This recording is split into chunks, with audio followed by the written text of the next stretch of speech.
اللهم صل على سيدنا شفيعنا مولانا محمد بارک وسلم وصلاۃ وسلام علیک یا رسول اللہ صلی اللہ تعالی علیہ وسلم۔ میرے بھائیوں، ہم اور آپ جانتے ہیں کہ آج کے اس ماحول میں ایک ایسی نظر اور ایک ایسے لوگ ہمیں نظر آ رہے ہیں جن کو آج لوگ ولی کہتے ہیں، اور ان کی ولی کہنے کی وجہ کیا ہے کہ وہ ایک وقت میں 1 کلو گانجا پی لیتے ہیں، اس لیے انہیں ولی کہا جا رہا ہے۔ ایک ساتھ وہ 6 سگریٹ پی رہے ہیں، اس لیے انہیں ولی کہا جا رہا ہے۔ اور حتیٰ کہ یہاں نہیں بلکہ وہ حقے مار رہے ہیں، اور وہ گانجے پی رہے ہیں، اور وہ نمازیں چھوڑ رہے ہیں، گناہ بھرے کام کر رہے ہیں، اور عبادتوں کو چھوڑ کر، نمازوں کو حقیر جان کر، نمازوں کو وہ کہتے ہیں کہ ان پر نمازیں معاف کر دی گئی ہیں، ان پر نمازیں ان کے پیر و مرشد نے معاف کر دی ہیں، اس طریقے کے جملے کہہ کر وہ آج ولی بنے بیٹھے ہیں، پیر بنے بیٹھے ہیں، اور ان کے مرید بھی ایسے لوگ ہیں جو کہ چرس گانجے کے اندر ڈوبے ہوتے ہیں، گناہوں کے اندر ڈوبے ہوتے ہیں، اپنی زندگی وہ گناہوں میں گزار رہے ہیں، سگریٹ کو پی کر اور گانجے کو پی کر اور حقے مار کر وہ اپنے آپ کو ولی سمجھتے ہیں اور کہتے ہیں ہم فقیر ہیں۔ ایسے لوگ گمراہ ہیں، کیونکہ لیے سب سے پہلے ایک بات ہمیں دھیان میں رکھنی ہے کہ اگر جو شخص نماز کو حقیر جانتا ہو یا نماز کا انکار کرتا ہو، وہ کافر ہے۔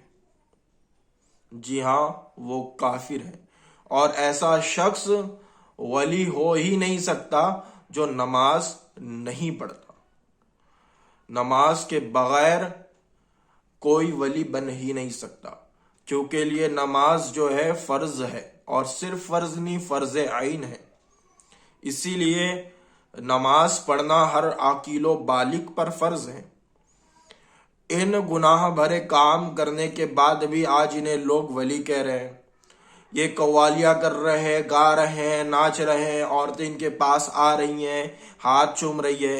ارے میرے آقا نامدار مدنی تاجدار دو عالم کے مالک و مختار احمد مجتبی محمد مصطفیٰ صلی اللہ تعالی علیہ وسلم نے ارشاد فرمایا ہے کہ عورتیں قبر پر نہیں جا، قبرستان نہیں جائے، اور حتیٰ کہ آج عورتوں کو حضرت عمر فاروق اعظم رضی اللہ تعالی عنہ کے دور میں مسجدوں سے آنے کے لیے روک دیا کہ فتنہ نہ بڑھے، عورتوں کے وجہ سے فتنہ پیدا نہ ہو، اسی لیے انہیں روکا گیا۔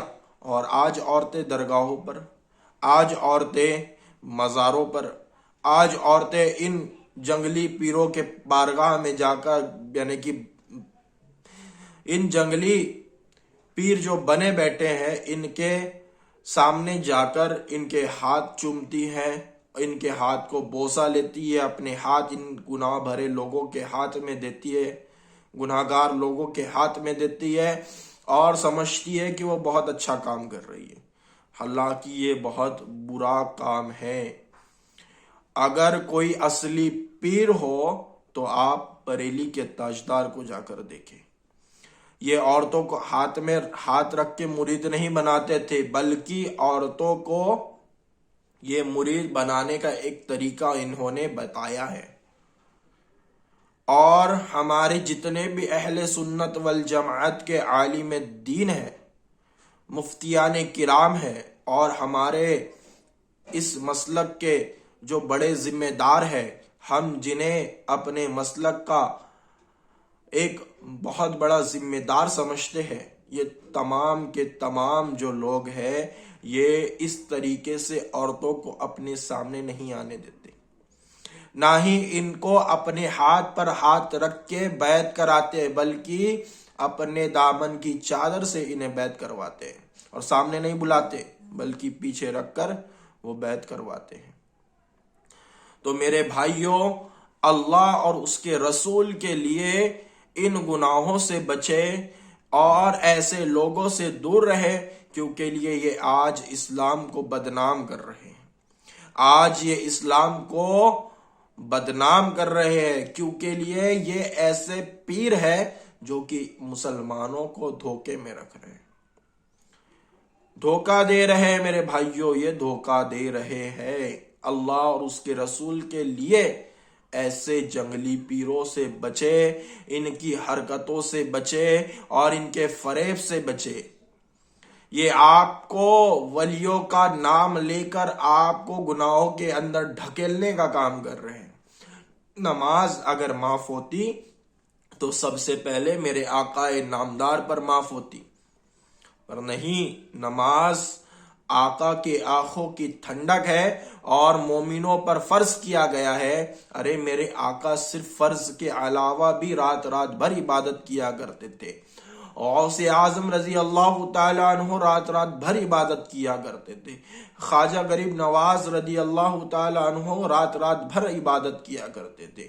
ارے یہ ولی ہے، یہ لوگ رات رات بھر عبادت کرتے تھے، اور یہ جنگلی لوگ سٹا کھیل کر، سگریٹ پی کر، گانجا پھونک کر، شراب پی کر، سٹوری دھندے کر کے اپنے آپ کو پیر کہتے ہیں اور یہ مرید بناتے ہیں، اور بلکہ یہ مرید بنا نہیں سکتے۔ پیر ہونے کے لیے عالم ہونا ضروری ہے۔